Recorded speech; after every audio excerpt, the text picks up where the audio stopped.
CBS News Miami.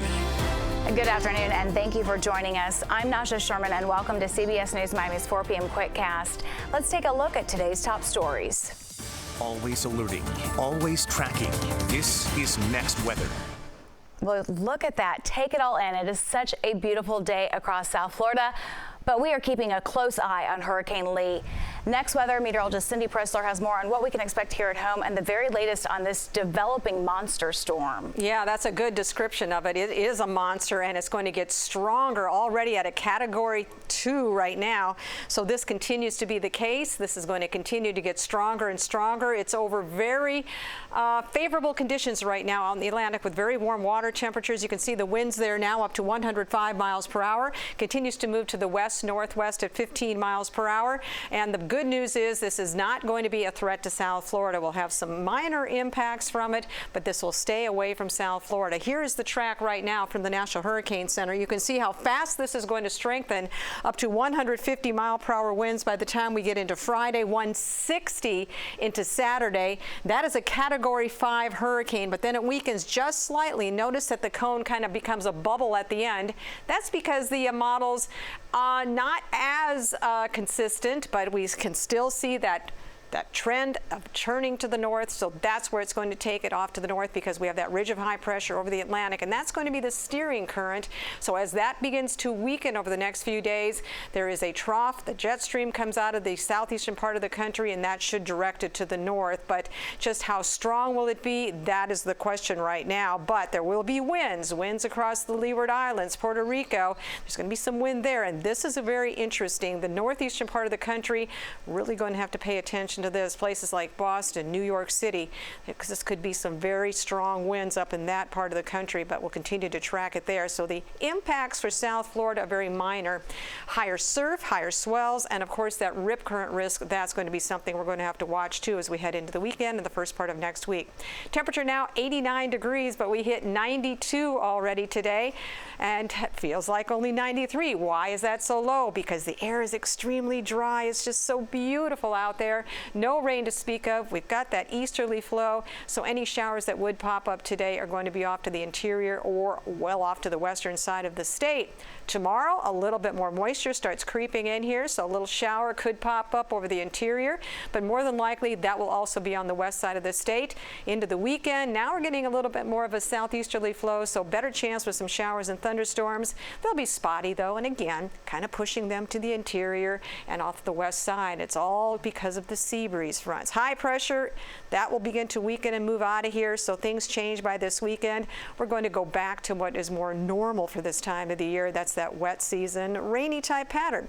But we're only going to push it up to about a 40% chance for showers and thunderstorms. So here is your forecast. Look for temperatures to top out in the lower 90s with a better chance for rain coming up next week. But overall, pretty good pattern, and we'll continue to watch Hurricane Lee.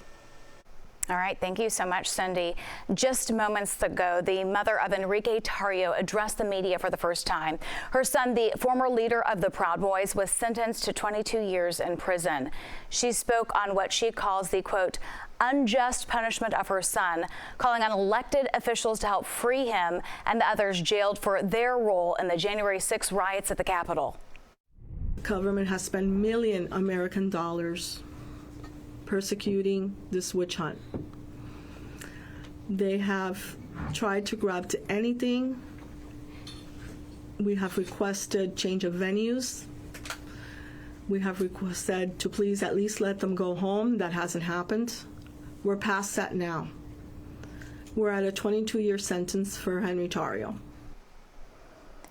Enrique Tarrio was convicted of seditious conspiracy. We're going to have the very latest details on this story tonight on CBS News Miami at 5. The Miami-Dade School Board has reached a decision. It's on the controversial issue of whether to recognize LGBTQ History Month in October. CBS News Miami's Jacqueline Quinn is in downtown Miami. She has more on the decision. Public comment lasted late into the night. Standing in front of this school board meeting today, I saw Proud Boys huddled for the purpose of intimidation next to young students who have spoken here today from gay straight alliances wearing shirts that say, shoot your local pedophile. This is ridiculous.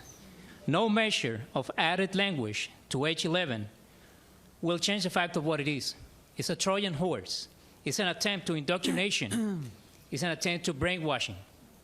It's an attempt to violate state law that you clearly know. It was not until after 11 that school board members began discussing the item. On one hand, we say to them, comply with the law and don't teach what the law says you can teach. But with the other hand, we would be saying, feel free to celebrate this. Speak about it how you want. Incorporate it into your classroom discussions, but don't let it be instruction. It's the cultural politics. It's the political agendas. It's the war on minorities. It's the war on people who already are struggling. And by the end of the meeting, after midnight, the board voted 5-3 against recognizing LGBTQ History Month. Board Member Colucci, I'm voting no. Board Member Blanco, No. okay, so the majority is a no. Item did not pass. So this meeting stretched all the way until after midnight, and that vote finally happened. It was 5-3 against this item. This measure also failed last year after this was approved in 2021. In Miami, I'm Jacqueline Quinn, CBS News, Miami. Thank you, Jackie. Tomorrow, the Broward Sheriff's Department will remember the life of a fire rescue battalion chief, Terryson Jackson. Jackson died last month when the helicopter he was in crashed into an apartment complex in Pompano Beach. A funeral service will take place at the Faith Center in Sunrise. CBS News Miami will bring you the procession to the Faith Center during CBS News Miami at 9 a.m. We will also stream the service on cbsnewsmiami.com. When we come back, something positive. This week's Miami Proud. Meet a four-legged friend and his handler and learn about their mission to ease the stress of passengers getting ready to fly at South Florida airports. Stay with us.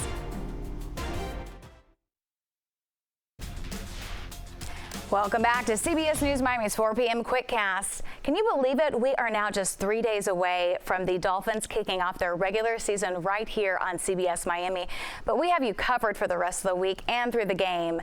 The Fins hit the road for the season opener in Los Angeles. CBS News Miami's Mike Cunio has a preview of Sunday's opener. Week 1 of the NFL season is officially here, and for the Miami Dolphins, there's a lot of expectations coming into this season. Many think they can make a deep playoff run, and the term Super Bowl, something they're not shying away from. I mean, why not talk about it? Every other team, is talking about it. Practices feel a little different getting ready for Week 1, but the end goal is still the same, be the last team standing. You have to believe it. If you don't believe it, that's where you go wrong, first off. Regardless of the opinions of people outside, it has to start from within. I feel like the expectations are always high. Each year I feel like everybody has that mentality. It's Week 1. What you mentioned, the Super Bowl. That's what everybody feel like it's a Super Bowl. But at the end of the game, man, you got to knock one game out at a time. The Chargers tripped up Mike McDaniel and the Fins last season. There's a healthy respect for what Justin Herbert and his offense can bring. He's one of the best in his business doing it right now. He put the ball on the money for the guys that make plays. I'm just happy to go against him. Sunday's game will also be a first for many on the roster. Dolphin rookies are getting ready for that first taste of NFL action. The dreams coming true. What are the emotions like this week? Man, it's surreal. I don't think it'll really hit me until I get on that field for the first time in a regular season NFL game. I feel like I'm not really going to recognize it until I get back on the plane after the game. So it's it'll be a surreal moment in that moment when I'm back on the plane. I'm just kind of talking to my mom or talking to whoever after the game. Of course, you can see all the action in Game 1 against the Chargers right here on CBS News Miami. Kickoff at 4:25 p.m. I'm Mike Cunio in Miami Gardens, CBS News Miami. So are you ready for some football? We sure are. CBS Miami is your official home of the Dolphins. We get things started on game day Sunday morning at 11 with the Coach Mike McDaniel Show, followed by Dolphins Weekly Live with Kimbo Camper. He'll be live from Los Angeles. The game kicks off at 4:25 as the Dolphins take on the Chargers, followed by the fifth quarter post-game show with Mike Cunio, Steve Goldstein, and John Congemi on TV 33. And with the season just 3 days away, we want to see your best Fins pictures. They can be old or they can be new. We want to see them of you and your family having a blast. Send the pics to cbsmiami.com, and you may even see them on air or online.